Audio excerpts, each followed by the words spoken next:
Cameron green এবং পাথিরানা কেকেআরে আসবে সেটা কিন্তু এক্সপেক্টেড ছিল, কিন্তু অনামি বা আনক্যাপ প্লেয়ার কার্তিক শর্মা 14 কোটি টাকারও বেশি পরিমাণে পাবে সেটা কিন্তু কেউ আশা করেনি। সেটা হচ্ছে এই বছর অকশনের সব থেকে বড় চমক। রাজস্থান রয়্যালস যেরকম অকশনের আগেই নিজেদেরকে অনেকটা গুছিয়ে নিয়েছিল, ঠিক সেরকম ভাবে করে ব্যাঙ্গালোরের কোনো প্রয়োজন ছিল না নিজেদেরকে আলাদা করে বদলানো। তাহলে দেখা যাক আইপিএল 2026-এর আগে কোন দল নিজেদেরকে কতটা পরিমাণে গুছিয়ে নিল এবং কোন দলকে খাতায় কলমে সব থেকে বেশি শক্তিশালী লাগছে। প্রথমেই আসা যাক চেন্নাই সুপার কিংস এর কথায়। গত বছর কিন্তু লিগ টেবিলের একদম বটমে শেষ করেছিল চেন্নাই, যেখানটাতে তারা 10টা ম্যাচের মধ্যে মাত্র 4খানা জিততে পেরেছিল এবং ব্যাটিং বোলিং প্রত্যেকটা বিভাগই খুব দুর্বল মনে হয়েছিল। এই সিজনের শুরুতেই তারা রবীন্দ্র জাডেজা এবং স্যাম কারানকে ছেড়ে দিয়েছে এবং অকশনের চেষ্টা করেছে কিছুটা পরিমাণে হলেও তাদের ব্যালেন্সটাকে শুধরে নেওয়ার। যদিও অকশনের আগে সঞ্জু স্যামসনের দলে আগমন চেন্নাইয়ের টপ অর্ডারকে যথেষ্ট মজবুত করেছে, কিন্তু সঞ্জুকে কিন্তু চেন্নাই ফিউচার ক্যাপ্টেন হিসেবে দেখছে না।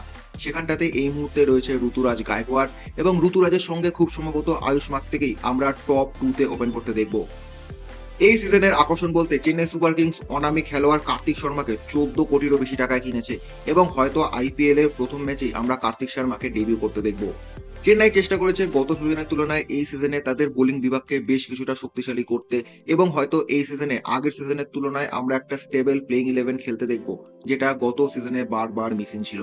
তাহলে মিনি অকশনের পর আপাতত এইটা হতে পারে চেন্নাইয়ের আদর্শ প্লেইং 11, যেখানটাতে স্যাম কারান এবং জাডেজার অনুপস্থিতি তাদেরকে অলরাউন্ডার বিকল্প অনেকটাই কম দেবে এবং হয়তো সেই কারণে আমরা এই সিজনে শিবম দুবেকে অনেক বেশি পরিমাণে বোলিং করতে দেখব।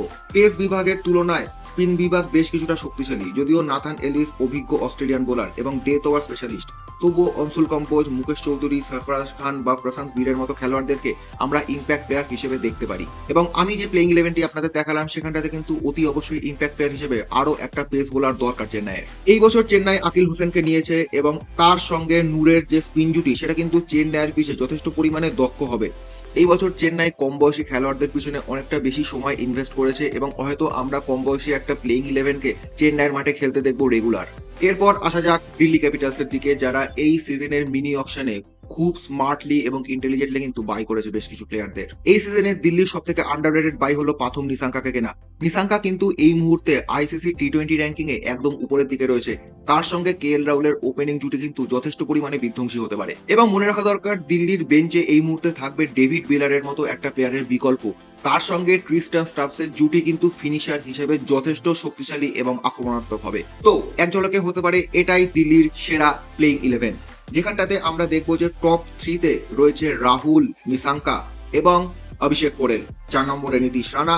তারপরে যে তিনজন তারা কিন্তু খুব গুরুত্বপূর্ণ হবে ফিনিশার রোলে, অক্ষর প্যাটেল, ট্রিস্টান স্টাফস এবং ডেভিড মিলার, যারা নিজেদের দিনে যে কোনো বোলিং ইউনিটকে ধ্বংস করে ফেলার ক্ষমতা রাখে। দিল্লির বোলিং বিভাগ কিন্তু যথেষ্ট শক্তিশালী এবং কখনো যদি তারা মিলারের জায়গায় আশুতোষ শর্মাকে খেলাতে চায় সেক্ষেত্রে কিন্তু দিল্লি দুজন বিদেশি ফাস্ট বোলারকে খেলাতে পারবে, যেটা তাদের বোলিংকে আরো অনেক শক্তিশালী করে ফেলবে। এবং আকিব নবী বলেও যে তরুণ প্লেয়ারটিকে দিল্লি কিনেছে, আমাদের কিন্তু নজর থাকবে সেই দিকেও, কারণ দিল্লির কিন্তু রেগুলার ইন্ডিয়ান ফাস্ট বোলার খুব আহামরি নেই যাদের উপর দিল্লি কন্টিনিউ ভরসা করতে পারবে।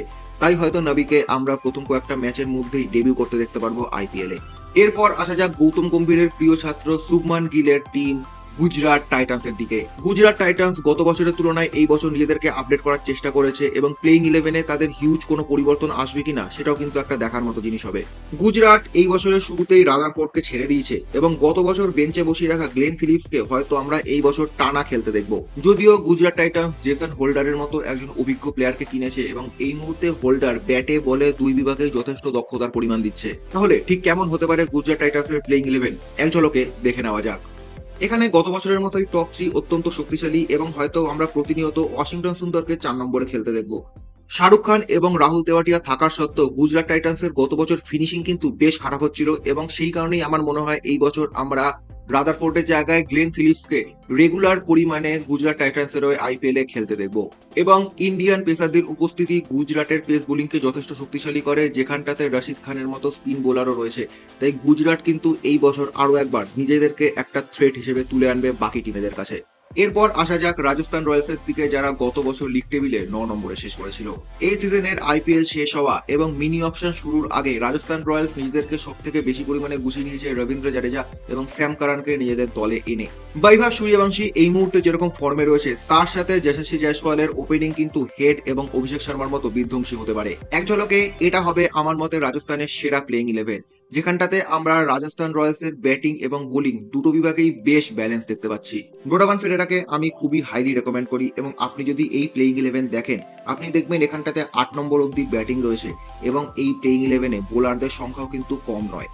রিয়ান পারাগ, ডোনাভান ফেরেরা এরা যদিও 20 ওভারের ক্রিকেটে রেগুলার বোলিং করে, তবুও এদেরকে ছাড়াই কিন্তু 5 জন স্পেশালিস্ট বোলার রয়েছে এই প্লেইং ইলেভেনে এবং ইম্প্যাক্ট প্লেয়ার হিসেবে আরো একজন বোলার কিন্তু এই দলে ঢুকবে। শুধুমাত্র এই কারণে জাডেজা এবং স্যাম কার্নের উপস্থিতি রাজস্থান রয়্যালসকে এক ধাক্কায় অনেকটা পরিমাণে ব্যালেন্স এবং শক্তিশালী করে তুলেছে।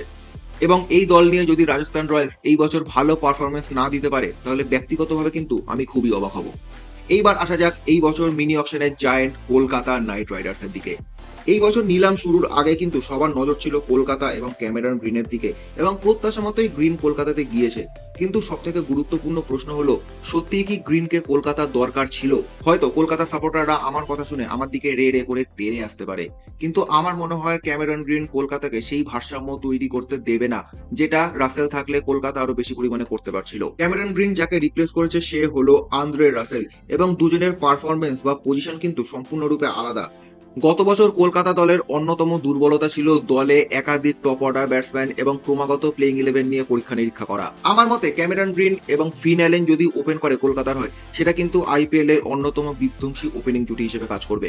এরপর 3 নম্বরে রাহানে এবং 4 নম্বরে রঘুবংশী। তো এক ঝলকে এইটা হচ্ছে আমার মতে কলকাতার আদর্শ প্লেইং ইলেভেন। যেহেতু সুনীল নারিন এবং পাথিরানাকে কলকাতা একসঙ্গে খেলাবে, তাই রহমান পাওয়ালকে কলকাতা ফিনিশার হিসেবে খেলাতে পারবে না, যে কিন্তু রাসেলের আদর্শ বিকল্প হতে পারত ফিনিশার রোলে। এর ফলে কলকাতার ফিনিশিং কিন্তু সম্পূর্ণরূপে ভারতীয় নির্ভর হবে এবং এই মুহূর্তে ইন্ডিয়া টিমে রিঙ্কু সিং রেগুলার খেলছে না, রমনদীপ সিং অতটাও অভিজ্ঞ নয় এবং তরুণ ব্যাটসম্যান তেজস্বী দাহিয়া আইপিএল এ একদমই অনামি।